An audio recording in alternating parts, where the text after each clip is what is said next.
Hi, I'm your fairy grogmother, here to give you a few simple tips to reduce the stress of your next dinner party. We all know it can either be a roaring success or it can go horribly wrong and end in an epic fail. But first up, who's your guests? A lekker dinner party is as much about the vibe as it is about the food and the wine. So make sure that you get the right kind of folk together, other than your marvelous self, of course. Combining your greeny animal rights activist friend with the buddy who not only cures his own biltong, but shoots it as well, it's probably not such a great idea. Always seat people who are likely to gel together. Avoid plonking your non-PC joke-telling cousin next to your hardcore feminist colleague, or your current beau next to an ex. That could end up in fireworks and is really a no-win for anyone.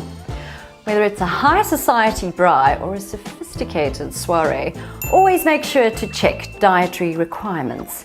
Beef is a big no-no for most Hindus. And simply eliminating pork from the menu isn't always an option for Muslim and Jewish friends. So be sure to check in advance to avoid that cultural blupsy.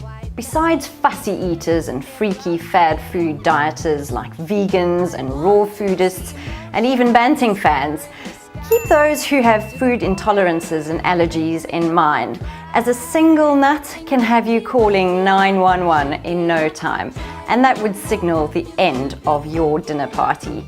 However, a salad with wine, deadly dull. Ooh, rabbit food for supper, peachy. If you're not a culinary Olympian, then stick to what you know. Don't go complicating things with exotic or difficult recipes that you've never tried. If your spag bowl rocks, then rock it.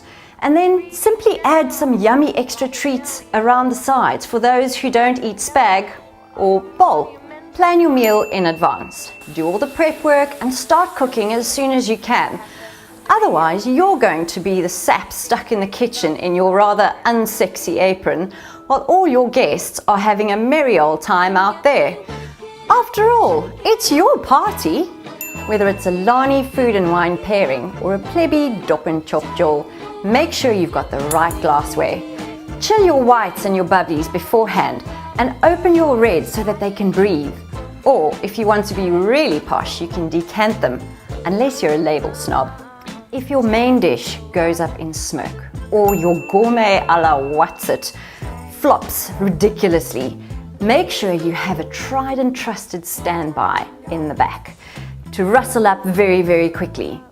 Alternatively, use store-bought. Stash the evidence, garnish nicely, and lie. Ambiance enhances every do, even if your food doesn't. However, put on some background music, something chilled and mellow to listen to over dinner, and leave that pumping psytrance for a bit later when your Michael Bublé fans have left. Steer the conversation away from iffy topics. Politics and religion are no-go zones. However, a little risque banter is always good to spice things up, depending on the company, of course.